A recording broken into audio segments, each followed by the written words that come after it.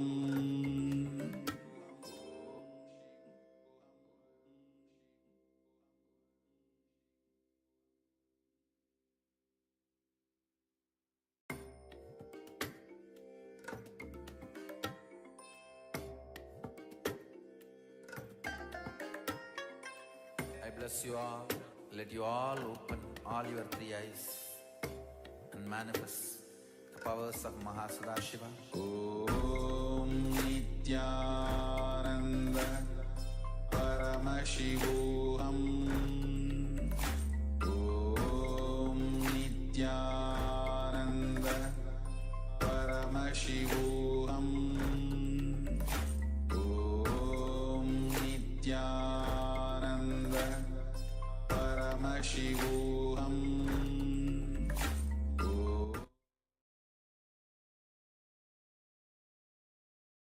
All right.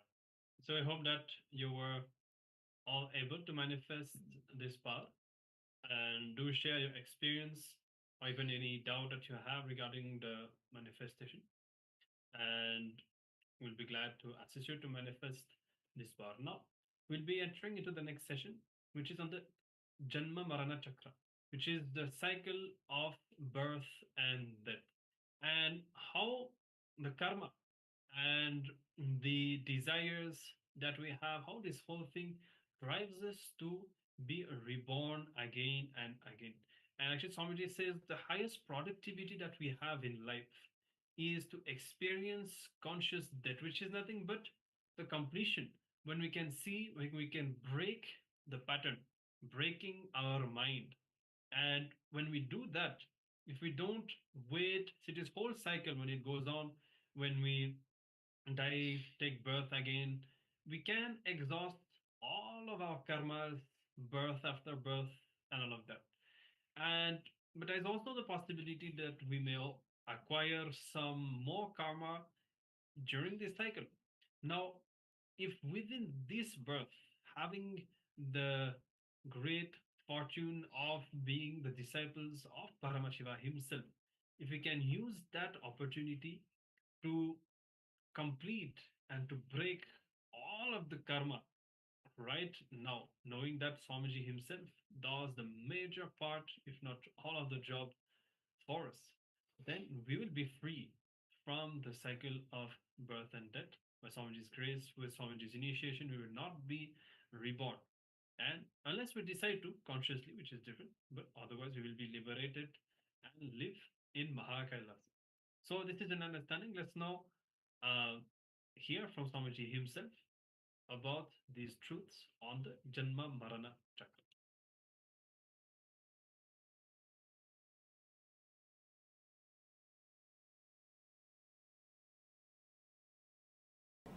Usually, our actions can be categorized in two categories, pravritti and nivritti. Pravritti means doing the action without the spirit behind it. Without the spirit, just doing the action. Nivritti means having the spirit. When you have the spirit, whether you do it or not, that very spirit will guide you. when you don't have the spirit and just do the action, the whole thing will be reduced to ritual. It will not be spiritual.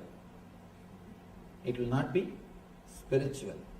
I always tell people, don't do, at least with me, don't do this Pada Puja and Pada Namaskar, all these things as a ritual. The big problem is, without understanding they will fall. And tomorrow, without understanding, they will blame. Both the way, these guys will be superficial. That is what we do with everybody. Before we fall, we don't inquire. We are not clear to whom with whom we are associating ourselves. Are we really doing right thing? We don't inquire. And once you get some idea through somebody, some rumor, again you don't inquire. Straight away start talking. Both the way we are superficial. Superficial people never be benefited by the spiritual knowledge or the spiritual science.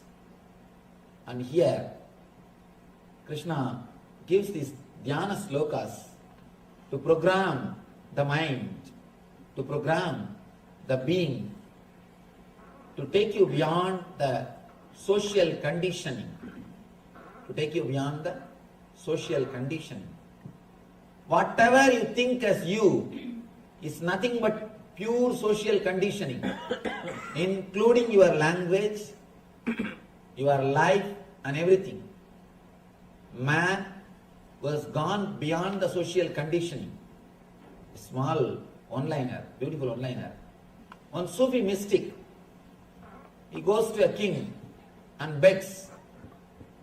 He says, "O king, please give me 1 square meal." Mystics are always supposed to live by begging. So he goes and begs, "Please give me 1 food, 1 meal." Bhagavati Bhikshan, he just asks 1 meal. The king shouts, "How dare you come here and beg? Nobody knows you here. Get out." The mystic laughs and says, "True. Here nobody knows me, but I know myself. With your case, everybody knows you, but you don't know yourself. In my case, nobody knows me, but I know myself. In your case, everybody knows you, but you don't know yourself."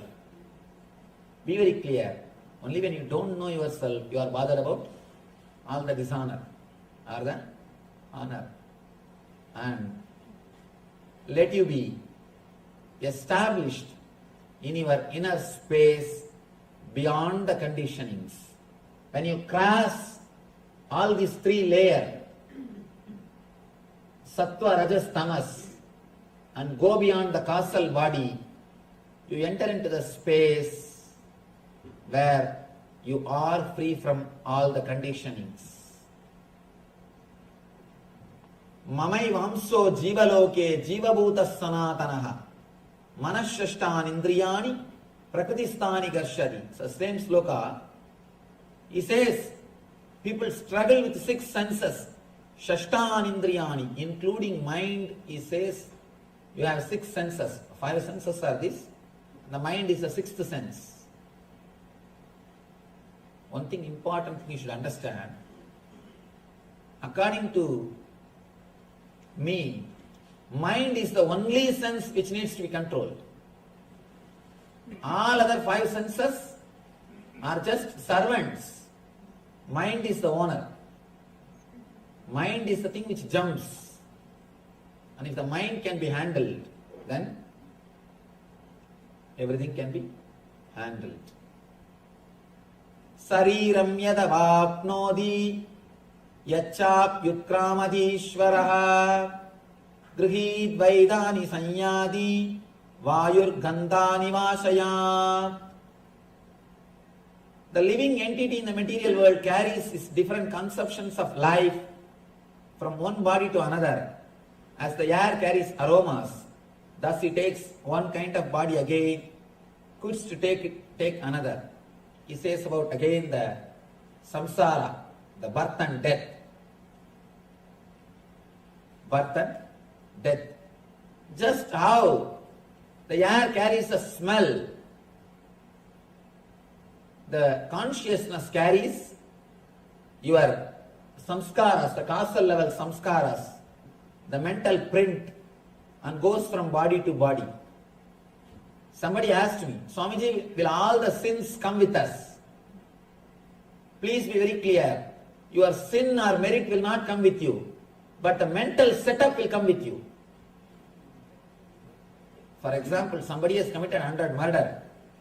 The 100 murder quantity sin will not go with him, but the attitude of committing murders will go with him and torture him. All your actions will be reduced to attitudes, like a capsule form, and that will go with you and torture the being. That is what Krishna says here. You will move from body to body. Ramakrishna says beautifully. It's like moving from room to room. When Ramakrishna passed away, attained Mahasamadhi, Sharada Devi is about to remove all the bangles, all the Mangalsutra, all the symbols of Sumangali. Immediately Ramakrishna appears and says, what are you doing? Where have I gone? I am here. I just moved from one room to another room. Why should you remove all these things? And be a Nitya Sumangali. From that day, Sharada Devi lived with all the things, just like a Mahalakshmi. With everything she lived. And please be very clear, today in the modern world, these are all very easy. Those days, 100 years ago, and that also a traditional family. She is born and brought up, she was living with the traditional families, but she did it. Courageous women. I always tell people, you should not remove just because the husband died. What is the need? There is no need. Either don't wear from the beginning. If you wear always. That's all. There are people who don't wear from the beginning. Nothing can be done. And if you wear all the time. Nobody can reduce the joy in your life. Nobody has got the right to take things away from your life. It is not that you started living only after his birth. It's not that you started living only after he came into your life. Then why should you die? There is no need. Two different individual souls are traveling together. As long as we are together, let us help each other. And when we have to depart, when the life takes us away, when the death departs us, makes us separate, let us accept the truth and live our life. And I always tell, male should wear Mangalsutra. Because only these guys go around. Male only, they only go around. Even if you see the percentage wise, statistics wise, only these people go around. Why should women wear Mangalsutra? Male should wear Mangalsutra. Because only they need some control. Anyhow, nothing should be. There is no need for you to renounce anything.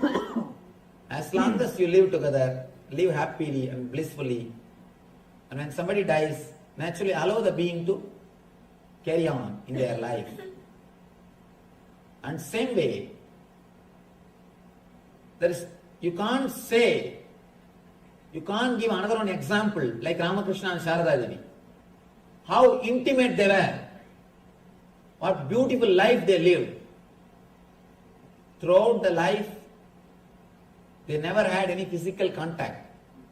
But the love and care which Ramakrishna showered on Sharada Devi, or Sharada Devi showered on Ramakrishna, you cannot imagine.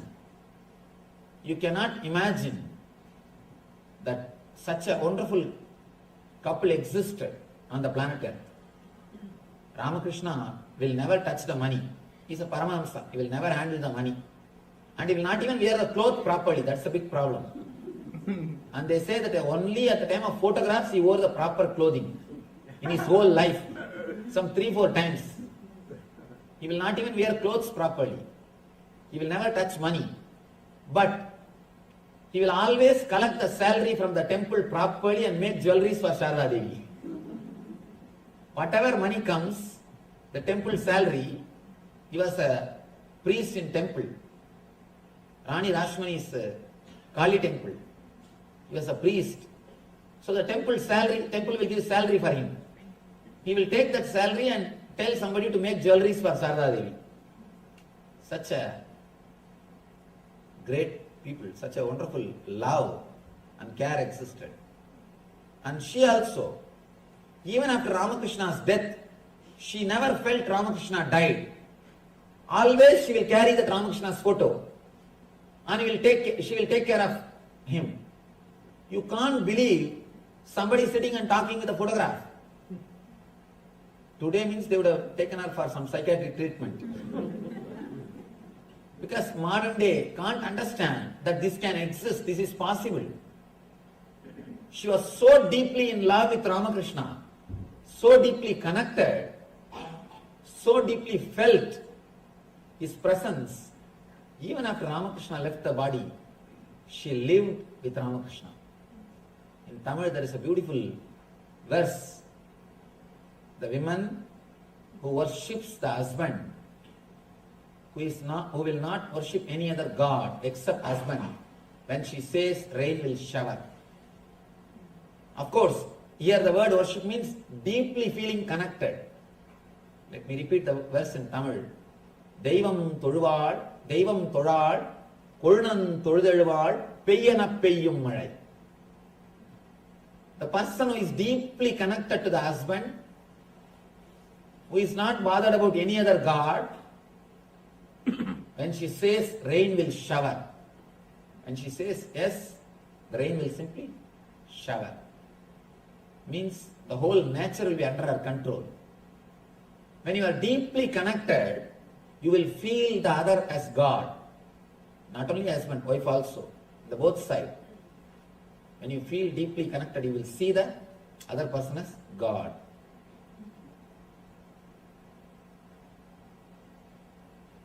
All the social conditioning, when it is dropped,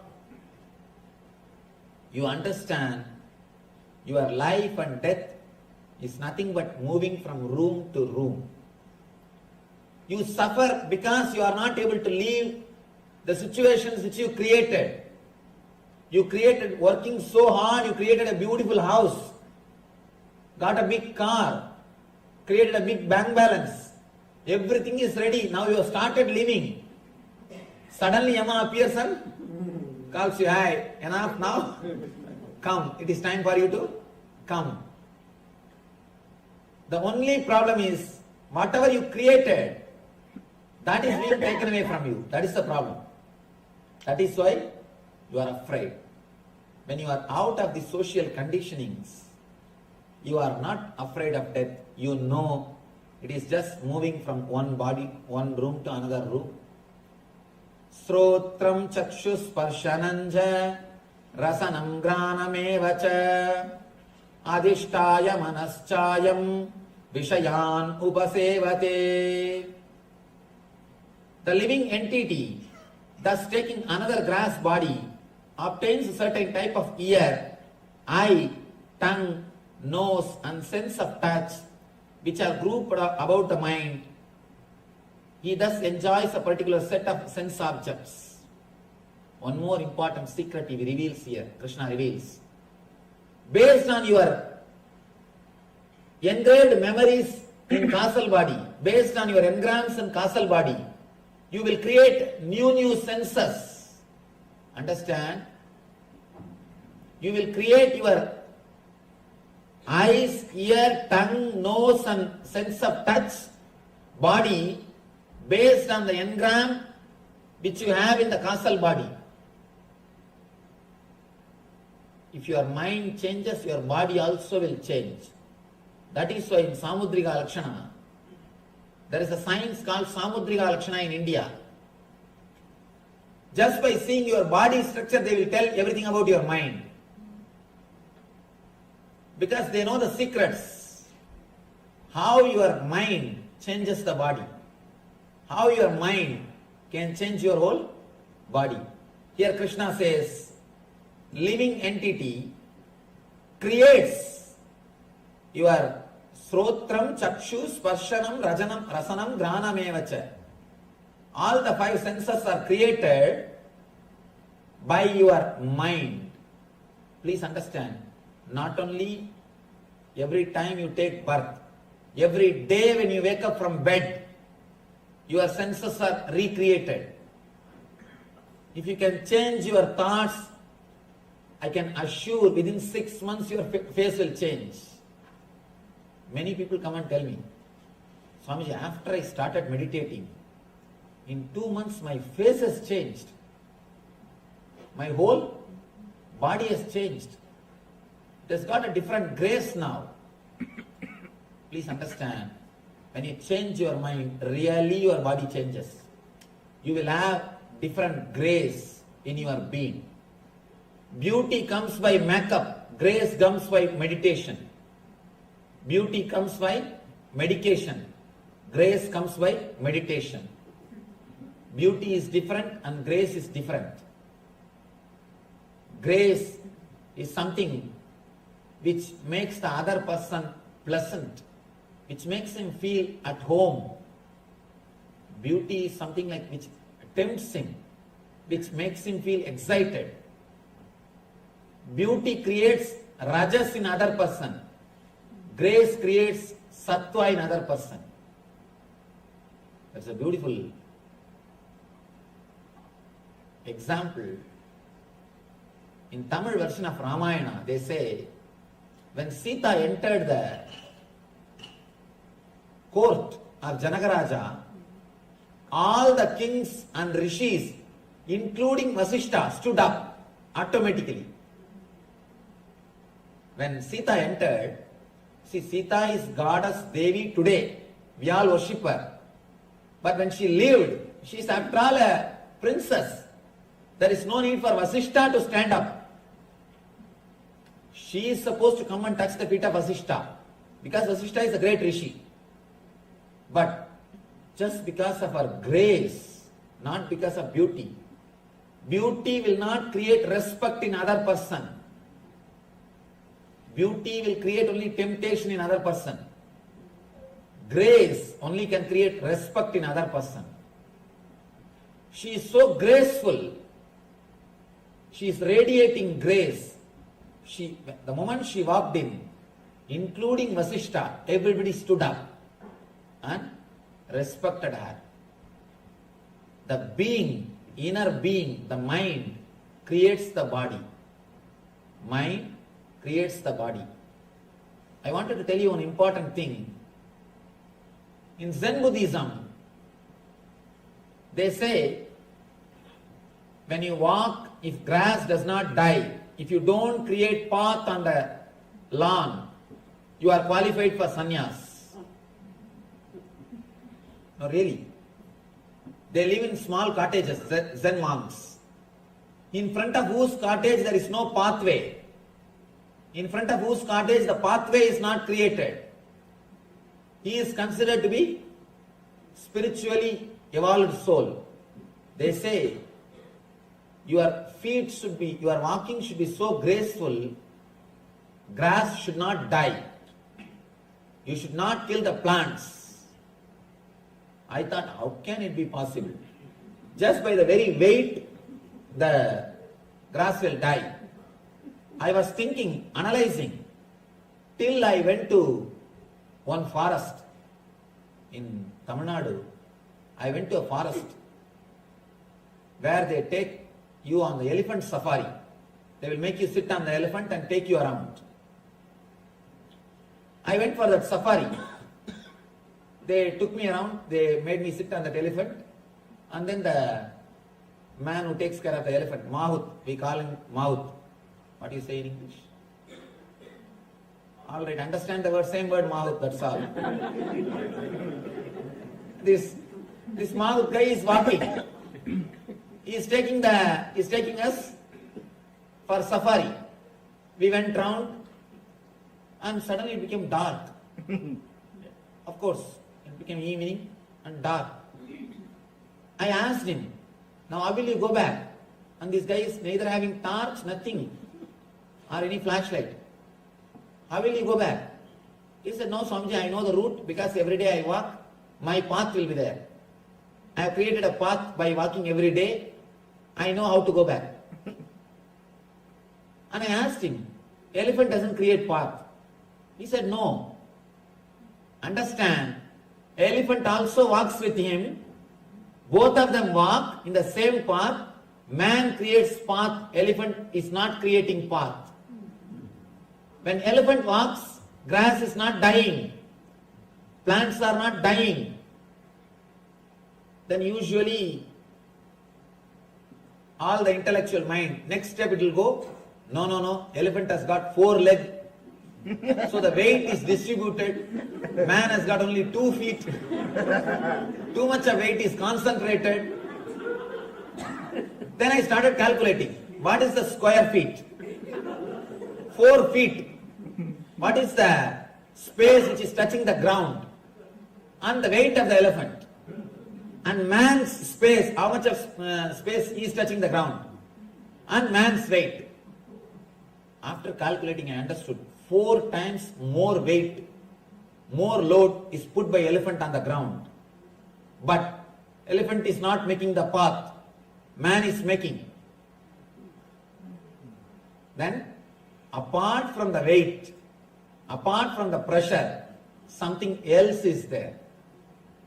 That is why Zen monks, they say, when you walk, you radiate your some engrams.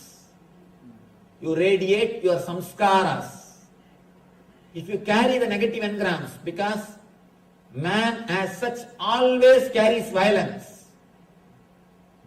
You can see, even when you walk casually near a garden, just pluck one leaf. You will pluck one leaf. And you will be slowly making it piece bit by bit, piece by piece. When you are standing, somebody walks, you should just pinch you and go. How you will feel? If he just cuts one finger and takes away and goes, how you will feel? You are doing the same thing. You are doing the same thing, but we are so insensitive. We are so insensitive, we don't understand what we are doing. And not only that, continuously carrying negative engram, weight. If you are feeling heavy near your stomach, always be very clear, you are carrying negativity in you. This is the area, navel. The Manipuraka chakra is the area. If you continuously feel heavy in that area, be very clear, you are carrying negativity. And that is nowhere related to obesity. There are people who are obese who will feel light within himself, within them. Inside they will feel light. There are people who are lean, but within them they will feel heavy. The feeling of heaviness is nowhere related to your weight. It is related to your inner space, mind. The person who doesn't feel heavy will never create path. Person who feels heavy, who carries negativity, will create path. That is why in Zen, when you walk on the grass, if grass doesn't die, you are qualified for sannyas. You are a spiritually evolved soul. Because you will be so graceful, you will not be against the nature. Human being is the only animal which went against the nature and who went away from the nature. Human being is the only animal who has gone away from the nature, who has lost the way, who is misguided, who has lost the nature. Here Krishna says, you create your body. Not only when you die, when you take birth, not only when you take new birth, every day morning when you get up, every day you design your body. If you get up with the right thought, you will design the body to execute that thought. If you get up with some other thought, negative engrams, negative samskara, you will design the body to experience that samskaras. So, and he says, what type of sense objects you create, what type of senses you create, same type of sense objects you enjoy. Adhishtayam manaschayam vishayan upasevate. If you create the positive senses, you will enjoy the positive life. If you create the negative senses, you will enjoy the negative life. What type of senses you will create, that type of things will attract you. You will feel tasty with that things. 40-year-old man can never fall in tune with a 16-year-old girl. In India, I don't know about other countries. Because his taste is different. His maturity is different. Same way, if your senses are created by a positive samskaras, you can never feel attracted to the lower level desires. You can never feel attracted to the lower level sense objects. Your senses, how they are created, same way only your sense objects also will be there. Please understand, only your mind will help, only your mind can decide what type of problems you will create for you in your life. Because it is your senses which feels attracted to particular sense objects. If you create them with a strong, right, positive engrams, you will feel attracted only to the positive things. If you create them with the negative engrams, you will feel attracted naturally towards the negative things. Utkramandam stitam vabi bunyananva gunanvitam vimudana pashyandi jnana chakshusha. Nicely. He finishes the whole thing with a beautiful punchline. The fools cannot understand. He nicely fires people. And Krishna must have been a person with a lot of... See, the word muda must have been a slang word in Sanskrit. It must have been slang word in Sanskrit. The foolish cannot understand how a living entity can quit his body, nor can they understand what sort of body enjoys under the spell of the modes of nature. But once one whose eyes are trained in knowledge can see all this. I always insist. Morning, when you get up from the bed, with what thought you get up, that thought is going to play a major role on the whole day, on your consciousness. Understand?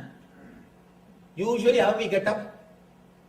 The moment you feel you are awake, slowly you feel that you are in the body. First thought will be either the fear that you should go to office or the greed that you should do something.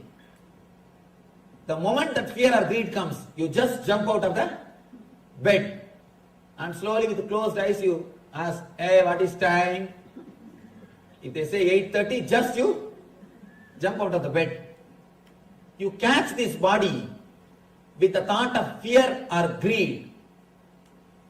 If you catch this body with the thought of fear and greed, please understand, you will create the senses which will again attract more and more fears and more greed. Please never get up from the bed with fear or greed. Have alarm. The moment alarm rings, it will be just 2-3 days practice. After that it will become a automatic system in you. Just for 2-3 days, the moment you feel that you are awake, remember either your Ishta Devata or God or some spiritual things. If you are attached to some master, remember your guru. If you are attached to some god, remember that god. Something spiritual. Please don't enter into your body through fear or greed gate.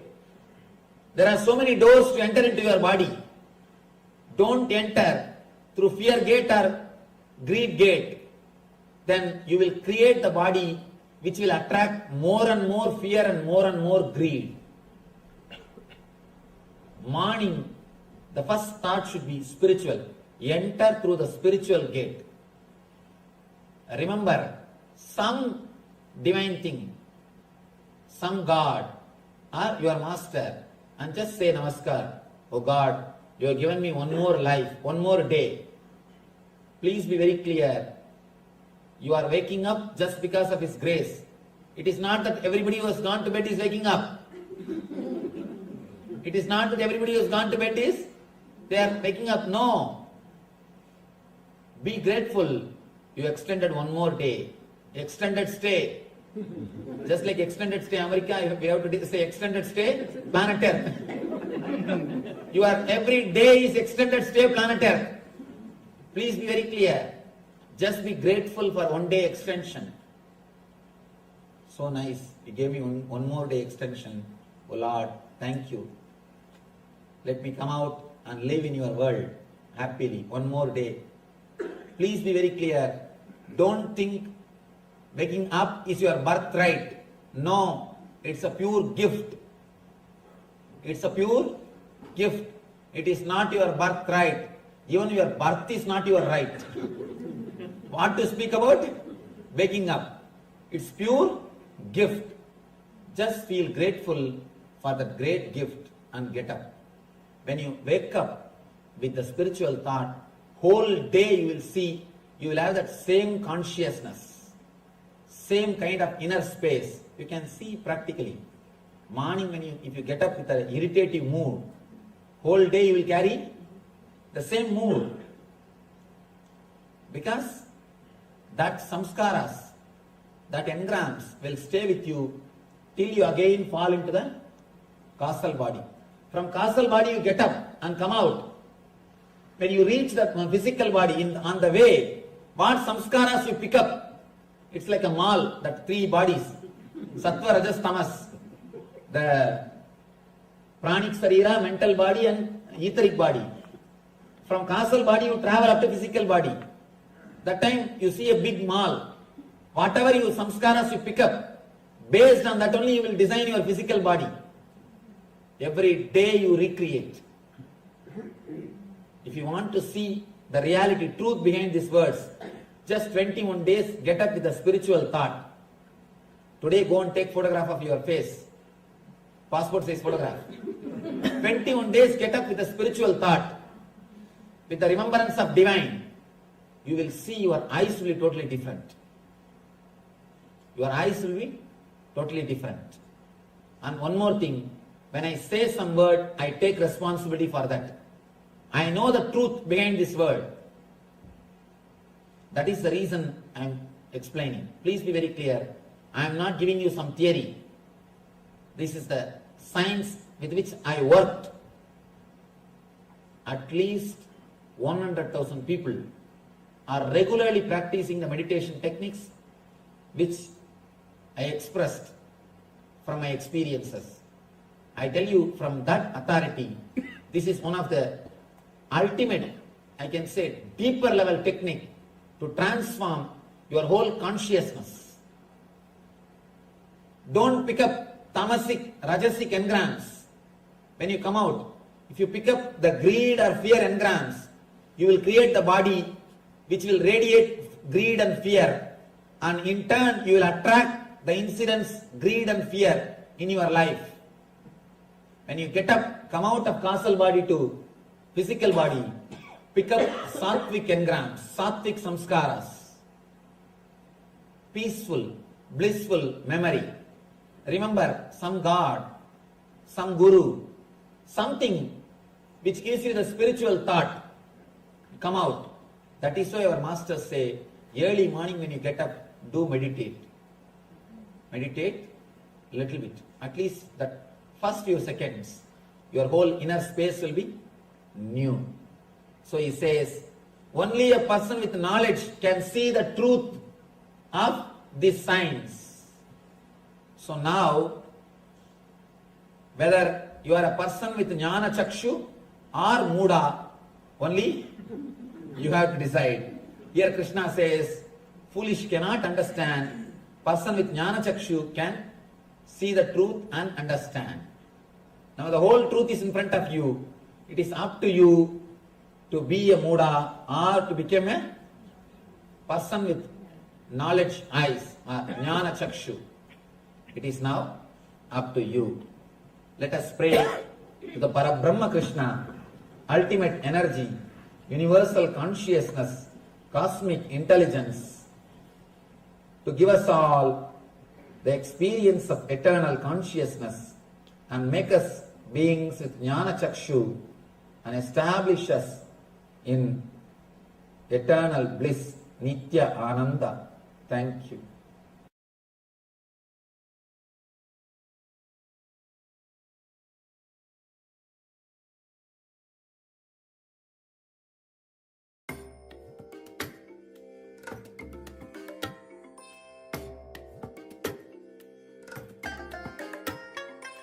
I bless you all.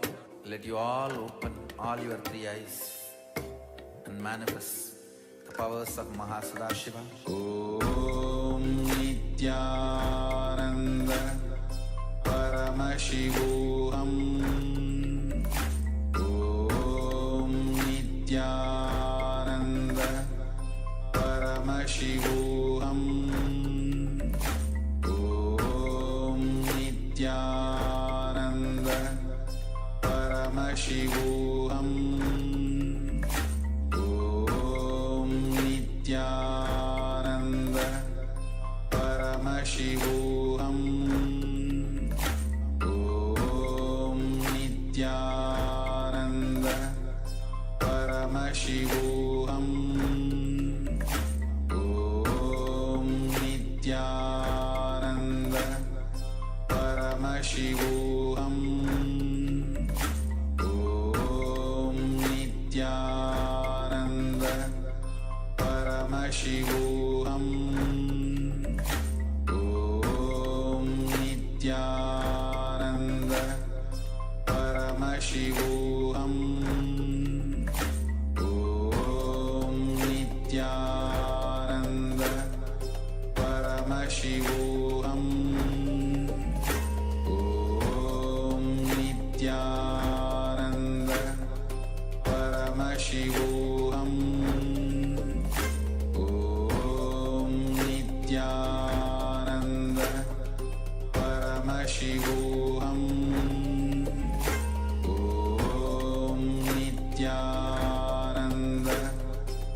Paramashivoham.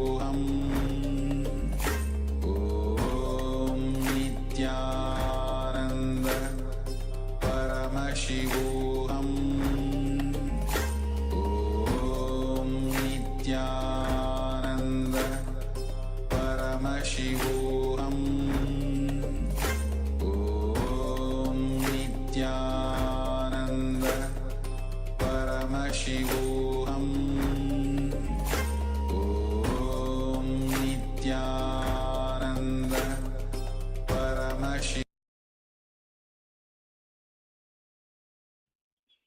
Yes, Nityanam, all of you. So we just received a powerful cognitions on Samjgev on Janama Marana Chakra, which is the science of rebirth. So with this, we'll be entering into the internalization exercise. Now all of us have come to know that we are in this cycle or cycle of rebirth, again and again take birth. We do something, whether we get married, we have some career, depending on the time that we are born.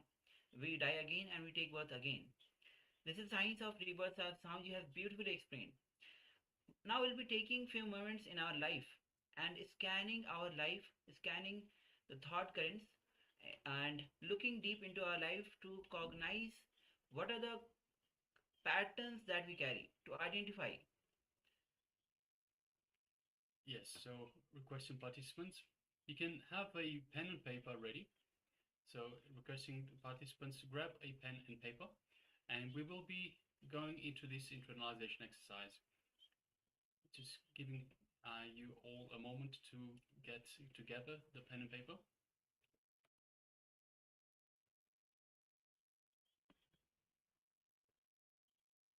Yes, first of all, requesting all participants that have got their cameras switched off, request you to please switch on your cameras and please be available in the camera frame. So we have Rishi Razdan, we have Marvin, we have Zhu Xuan, we have Ma Suganyana, we have Ma Sally Chen, Ma Xia Wu, we have Jin Ling Hong, we have Fu Fang Zhen, Ma Amrita Bandini, and Ma Nitya Agora Swarupini, requesting everyone please switch on your cameras if you've come on camera. Thank you. So requesting everyone please switch on your cameras and be available for the program, be available in the camera frame itself. Yes, thank you for those that come on camera. So requesting everyone please gather a pen and paper. So before we enter into this exercise, you will need a pen and paper, so please make sure you have something to write on. Of course, if you haven't got pen and paper, if you want to just type, you can do that as well. All right, so once you have a pen and paper or something to write with, we'll be entering into this internalization exercise.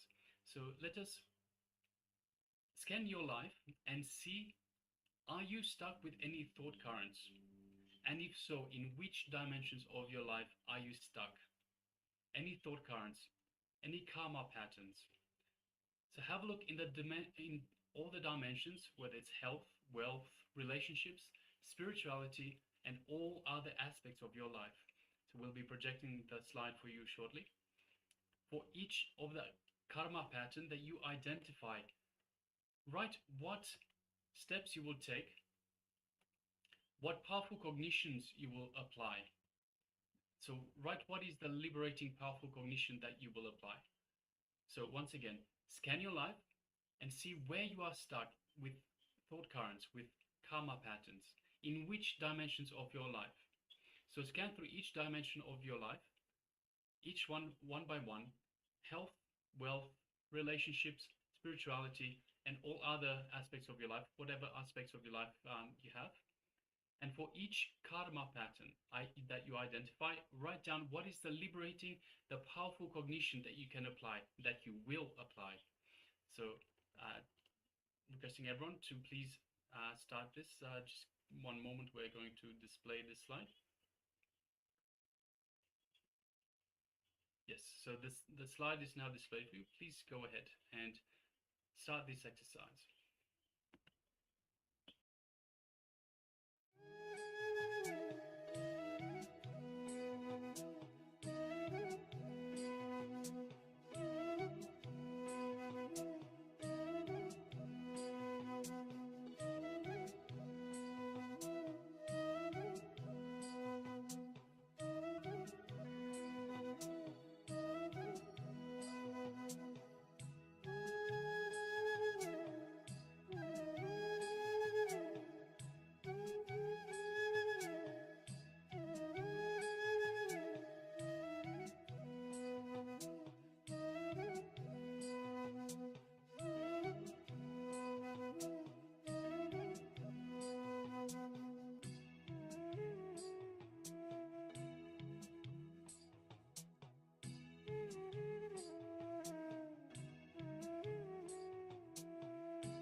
Yes, Nityanam, all of you. And we'll take a little break from this internalization exercise. And because the darshan preparation has already started, so as all of us are here to have the darshan of Bhagwan, the uh, whole essence of our waiting is to have to receive the darshan of Bhagwan, to so that Bhagwan graces us in our life, have the every bit of His grace, His presence in our life. So as the darshan preparation has already started, we'll be transitioning to the darshan preparation. Let's call all your family members, friends, and connect them to Bhagwan. It is Bhagwan who is going to uh, make their life, to give their conscious breakthrough in their life. So maybe you can reach out to who knows about anybody, your friends, your families. Connect them to Bhagwan as the darshan is already about to start. Yes, so let's get ready for darshan preparation, and shortly we'll be starting a darshan. And this was going on for quite a long time. And at one point, but the main intention that they both had, understand, remember, they don't have money, they don't have source of income. One intention they have, they want to become Sarvanyapika Yajamans. They just worked with this one intention. All they will do is sit, call people, and every person, every Chinese participant that is there, they'll connect with them, help them have completion, walk them through. And they used to do this intensely. One day, some miracle happened. All of a sudden, they manifested 10,000. Immediately, how would we all feel? Wow, $10,000. Let me take this. Now Swamiji has showered this upon me. Look, I enriched. Now this is a gift Swamiji has given me. Let me use this $10,000, right? But they decided, Swamiji has blessed us with $10,000. That time, I think it was Guru Purnima or Jayanti. Immediately, they decided to offer it as Tulabaram to Swamiji. Whatever money manifested miraculously in the bank, they just offered it to Swamiji. Again, as soon as they offered, the very next day, 5 times that same money manifested in their bank. And every time they manifested it, they kept offering it to Tulabaram. They made it like a cycle. Actually, that's why you'll hear so many Chinese participants coming and offering Tulabaram every single time, because this became like a big trend. Every time when miraculously money will come in the bank, they won't know how it's coming. The bank will confirm to them that this is their money and will offer it to Swamiji. Again, it will become double, tripled amount. And then, just like that, today, both of them are separately Sarvanyapita Yajamans, and they have become KAILASA Vasus. Understand, this is the power of causing others reality. I can go on sharing, there's endless stories, so many people's powerful experiences. This is really the power that causing others reality has. How many of you here want to be part of this experience? How many of you want to have this experience? How many of you want to start manifesting that enriching? Enriching is a power. Enriching is not, it is not, oh, okay, I'll just go talk something and happen. No. Enriching, you try as much as you want, unless you break that completion happens in you, that pattern is broken in you, the other person will not be able to shift. That is the beauty of enriching. That's why by the end of enriching someone, you will feel enriched yourself. Like I have always had this experience. Whatever problems I might be stuck in, when I come for the program, I will see people ask that exact same pattern or similar questions. Then I just say, Swamiji, please tell me the solution for it. And by the time I enrich the other person to have a shift in that, really I will have a shift in that aspect of my life. That's one of the reasons why I really enjoy being an part of the program, being an acharya, because it is an experience not just on the receiver's end, even on my end, because of course we are just an instrument for Swamiji to flow through and enrich. And in that process, even we gain so many powerful cognitions, clicks, and breakthroughs. See, anyone, whoever wants to become Sarvanyapita Yajaman, Sarvangapita Karta, or you want to become a Kailasavasi, whatever your intention might be. Causing others reality. Just take up causing others reality as your intention. Like just take it up. Like a bow, you can take it up. Just become active in that. I understand many of you are going for jobs or you're managing your children, your family. It might be hectic for you, but at least in a day, spend few hours. Decide to take up this enriching and causing. By that time, you cause a few people, enrich a few people, make them have that shift. Like the best for me was when I actually saw both of these Chinese people.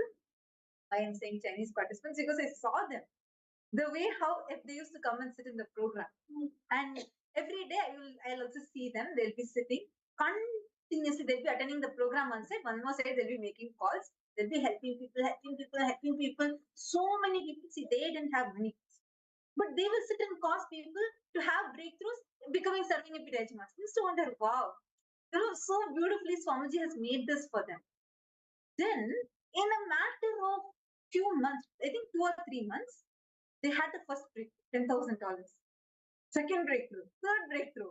And they became serving a Pita Yajaman. That was like, wow, without having any source of income. See, this is the real possibility.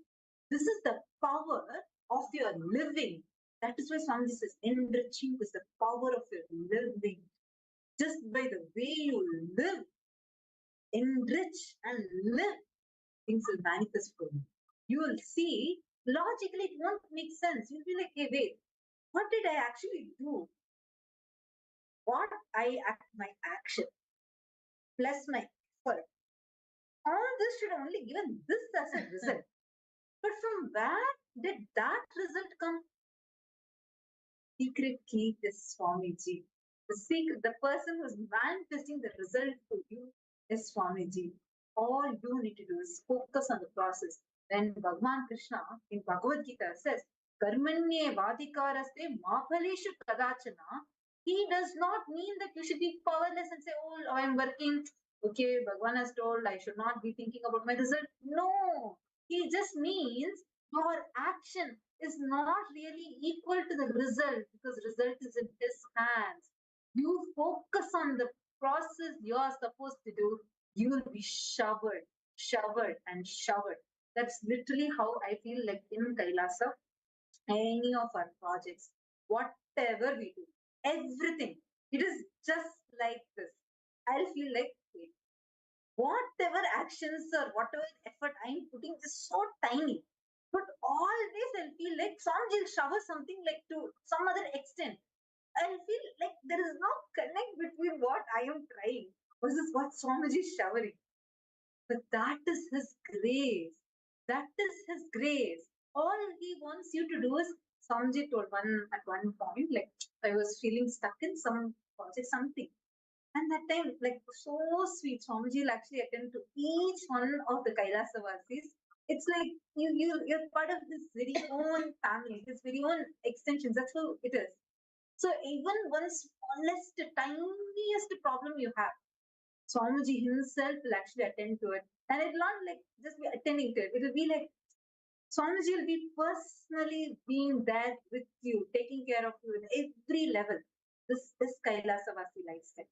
And actually, so Swamiji was like, Swamiji told at that time, see, for all of you in Kailas, whatever, it's not what you're doing, like that is not the main thing. But I actually do everything for you guys. I even prepare the result. Everything I keep it ready for you guys. All you guys need to do, it's like the food is prepared, when done, like nicely ready, such that you don't even need to bite it, you just need to swallow. Only the action required is you need to open your mouth to swallow them. That's all. That level, Swamiji does everything for you. The action you need to take is only required for you to receive the prasada he is giving. And understand, wherever you might be sitting in US, any part of the world, you may be having a job, You may be having 10 other commitments to do. But when you take up, see, with regular world, your matrix world, the normal logic applies. You have to go to a job means you can't manage something else at the same time. There'll be 10 obstacles. But understand, with Swamiji, when you, that is why whenever people take up a commitment with Kailasa, ask any Sarvajñapita Yajaman. Actually, so many of the Sarvajñapita Yajamans have joined with us today. How many of you felt after you became an SJP, you actually started manifesting more money? You just started manifesting more wealth in your life and you started having more and more breakthroughs. How many of you have experienced it? All of you can ask any SJP Yajaman. They'll all tell you the same exact cut copy paste. Everyone will tell you. I don't know what happened, but somehow right after I became an SJP, somehow wealth started manifesting in me. And understand, when you commit to do any of the Kailasa work, Swamiji takes care of your work. I have seen this multiple times. I have witnessed this, experienced this. One of the best experiences when there's a devotee from Bangalore, one of the Adinavasi's father, and he's a very sincere devotee, quite like long time connected, and he runs a factory. So he has a lot of workers and in the factory, and his business, his job is such that he can't leave the factory and come. So the wife and daughter used to come for the programs. Wife, son, and daughter used to attend the programs. So the dad used to not really get some much time. So he was like trying, and at one point he decided, you know what, I'm going to leave my factory and go, and I want to go and spend time in Swamiji's ashram. Like I want to spend time with Swamiji. I want to attend the program. You know what he did? He didn't tell anyone. He said all the factory workers, because if he shuts down, there'll be loss, and their company was not like, it was doing okay managing, but it was not doing financially quite well at that point in time. So you know what he did? There's a Gurumurti picture. For some of you older devotees might know, there's a beautiful picture of Swamiji sitting under the banian tree, and that's called the Gurumurti picture. So he took that photograph of Swamiji and he went and took and put that on the CEO chair of the factory, like of the company. He put that photo of Swamiji on the CEO chair, and then he said that Swamiji, I don't know what you will do, but from this moment on, you are responsible for my factory. I am coming to your program. You take care here. I am leaving everything and coming to you. So you are only responsible to manage all of this, right? And he put Swamiji on the CEO chair, and he came to the Vidhi ashram, and he was attending the program. And 2 days passed, and he was very worried. He's never left it, and a lot of factory workers are there, and night time also people come, so there needs to be a lot of security and things taken care. So at suddenly after 2 days, he got a call, like 16 missed calls from like 16, like a lot of missed calls from a factory security person. So he was like, really, he panicked. He's like, yo, did something happen? And, you know, did I not attend to something and left? So he called him back, and he was like very concerned. He asked, what happened? Then he said, I don't know what is happening, but every day, night, I see a tall figure in orange robes with long hair walking around in the factory. I'm getting terrified. I'm not able to guard this place. There is someone walking here. I'm not able to see that person. I'm not able to identify who that person is. There is someone with saffron robes and long hair who is walking here and who does rounds, and he's continuously monitoring. So I'm very, very scared. And then this devotee, he was just like, he got goosebumps. And the security person said, and that person is guarding much more better than me, because he's taking care, he's going rounds everywhere and he's taking care of everything. But I don't know what it is. And and of course, the entire factory knew that he was deeply connected to Swamiji and all that. So you may be connected to your Swami. I wanted to tell you, and I'm very scared, and I don't know, I can't stay in this factory alone because I've never had such experiences. And that moment, this devotee had tears in his eyes. So next day morning, this happened in the night. Next day morning, he went to darshan and he told Swamiji that, Swamiji, this is what the factory, the worker saw you, and he had your darshan, Swamiji, and he's saying that you're walking around in the this thing. You know what Swamiji said? Swamiji looked at him in a surprised expression. He said, you put me on the CEO chair, then what do you expect me to do? I only have to walk and take care. No. Then Swamiji told him that the moment you do my work, you left your factory to do my work, and I will do your work. When Swamiji does our work, we know he's the best. Come on, that's the best place to leave it. And that experience, it was so, I got goosebumps like the first time I heard it, and still every time I hear it, it's like an amazing shift for me.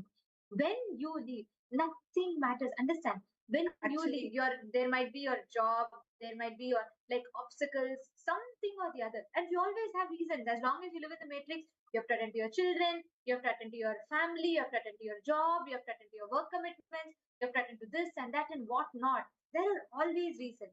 But when you decide to dedicate, when you decide to commit anything to do with Swamiji, understand, it is not a one-time, it's not a one-side commitment. When you invest something, Swamiji invests the time, life, and energy back, and you simply know who's the best. You are living it to the best.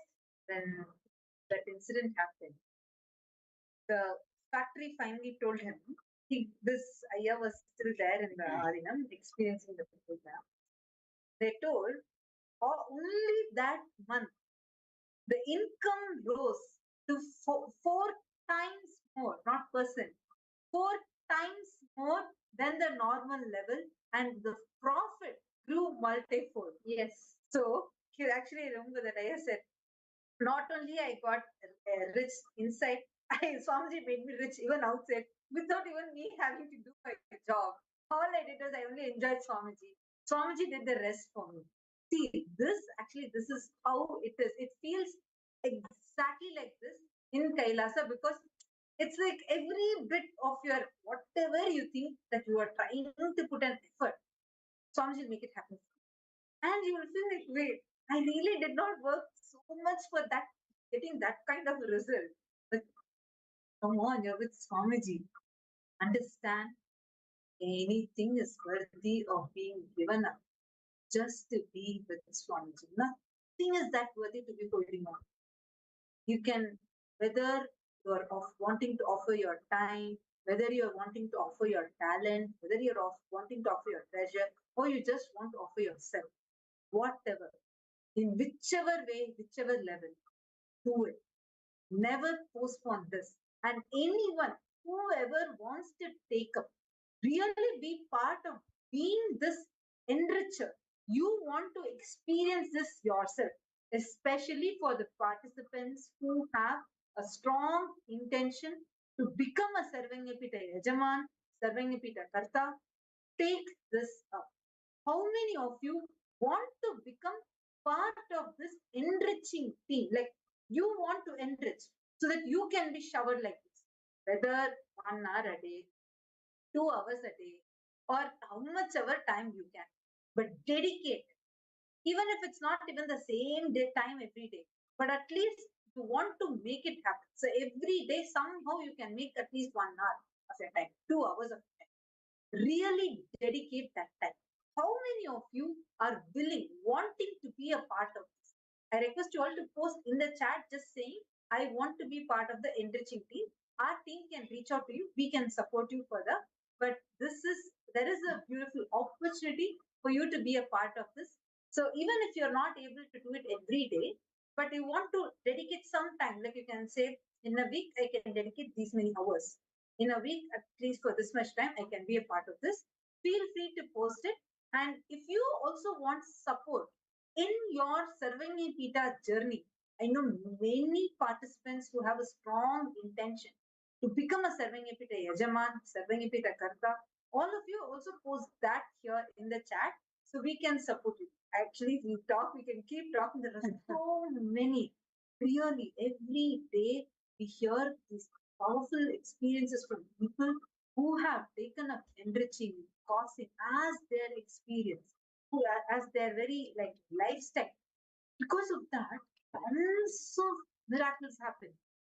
People say suddenly they got healed, suddenly just by sitting in darshan. I remember one person shared he had a very strong shoulder pain for almost 2 months, and even the doctors were not able to cure it. Just one Parashakti Akashik reading he came, and he got one blessing. Swamiji, as Devi Parashakti said, blessings, I'll heal you now. He heard a crack in his shoulder, suddenly the pain disappeared. See, you will be able to be a part of this. You can experience this miraculous way of life.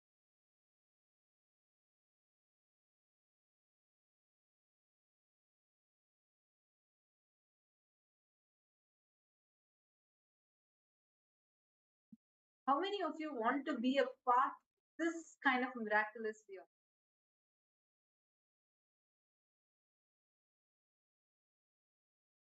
Now, let us all take a few minutes and we are going to just quickly see how we can make this enriching and causing as a part of our life. First step, can I request all of you to make a list of the top 10 relationships in your life? We'll take 2-3 minutes. Please start writing it down. Make a clear list of the top 10 relationships from your life.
Hope all of you have made a list of the top 10 relationships in your head. Finished?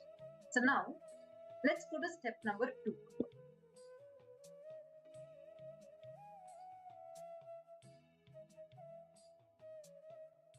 In each of these relationships, stepping up your integrity, authenticity, and responsibility in all those relationships, write down in what all new ways can you enrich all these relationships.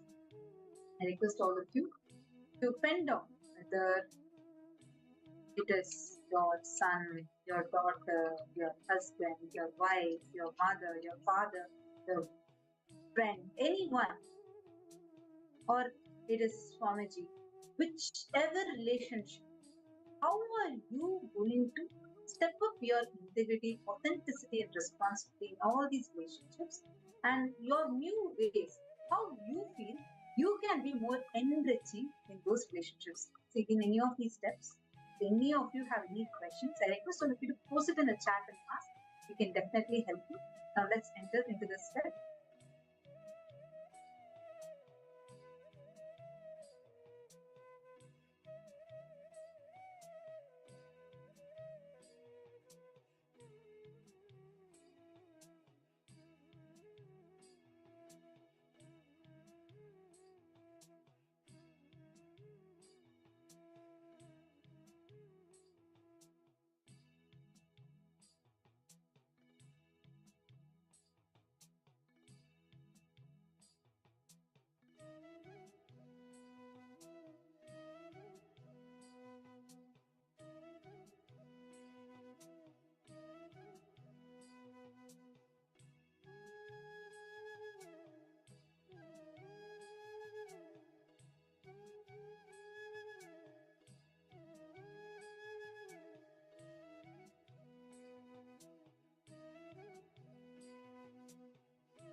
Decide to start enriching anyone and everyone that comes in your breathing space.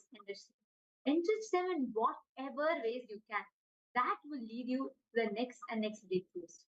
This, when you start enriching, when you start causing others reality, you start causing your own reality. When you start manifesting others' reality for others, taking responsibility for others' reality, you start manifesting your own reality. Now, we're going to be entering into the next session where Swamiji will reveal to all of us about the power of cause.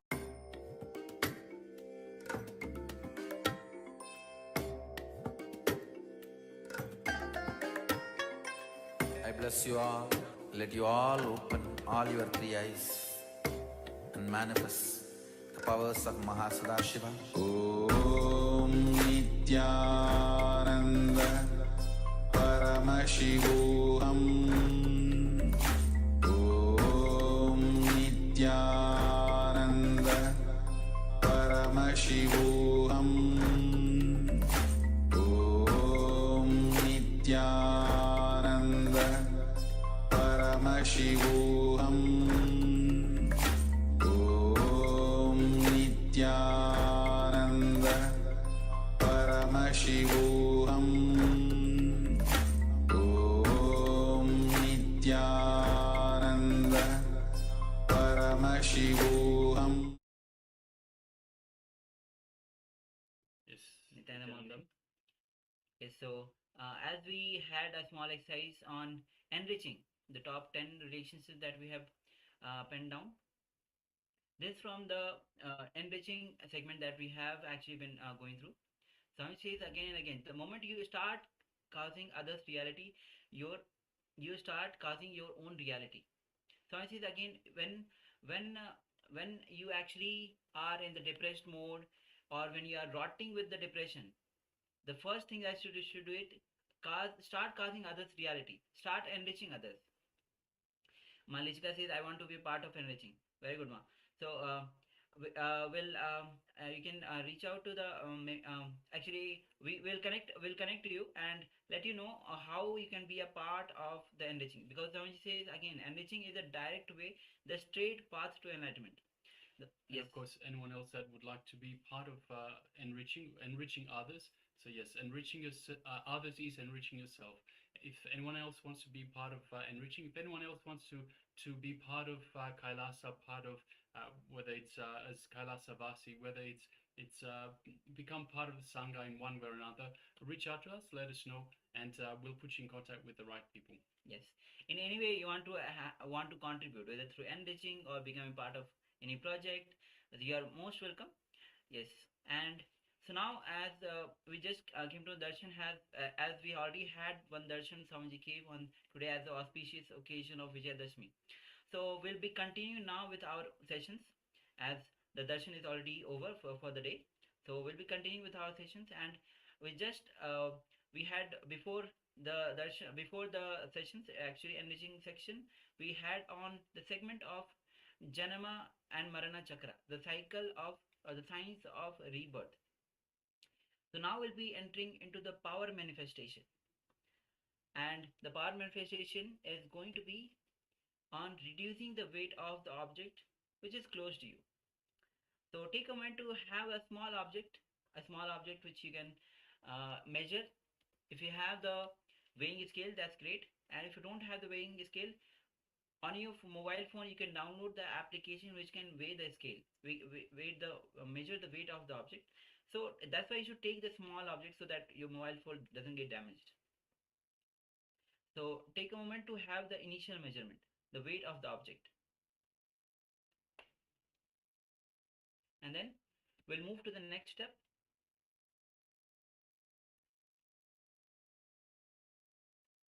Yes, and once again, requesting participants, please take a recording of the object, whatever the object is. Take a recording of the object before the power manifestation. So show us to show the initial measurement.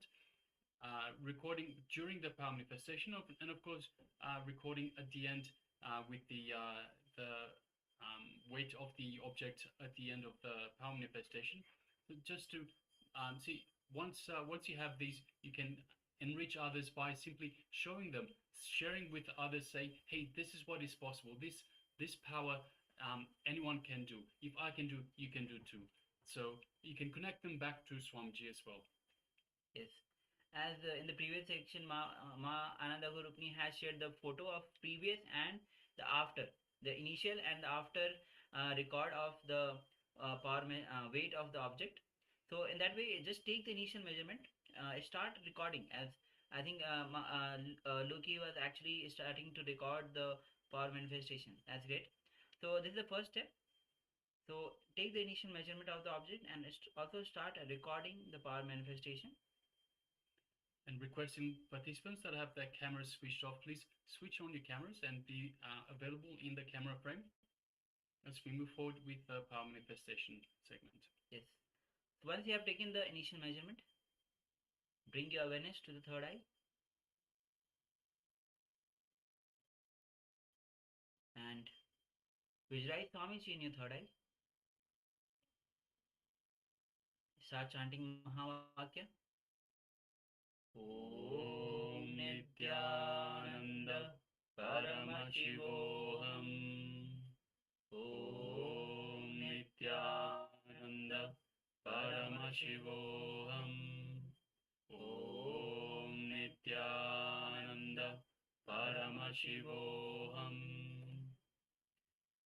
With this deep connection with Bhagwan, declare the object to reduce its weight. So declare the reduction of the weight of the object.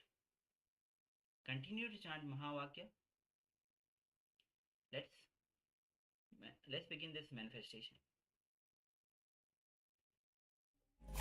Om Nityananda Paramashivoham. Om Nityananda Paramashivoham. Om Nityananda Paramashivoham. Om Nityananda Paramashivoham. Om Nityananda Paramashivoham. Om Nityananda Paramashivoham. Om Nityananda Paramashivoham. Om Nityananda Paramashivoham. Om Nityananda Paramashivoham. Om Nityananda Paramashivoham. Om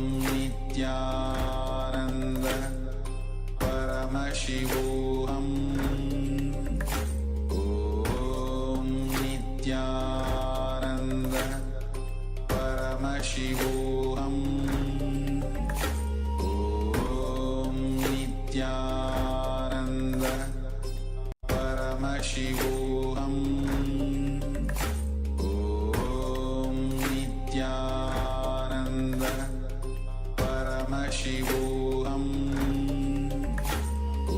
Om Nityananda Paramashivoham.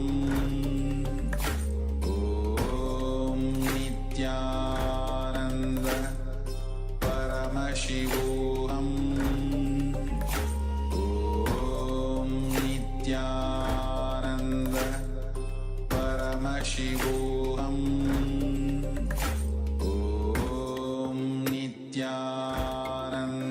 Nityananda Paramashivoham. Om Nityananda Paramashivoham. Om Nityananda Paramashivoham. Om Nityananda Paramashivoham. Om Nityananda Paramashivoham. Om Nityananda Paramashivoham. Om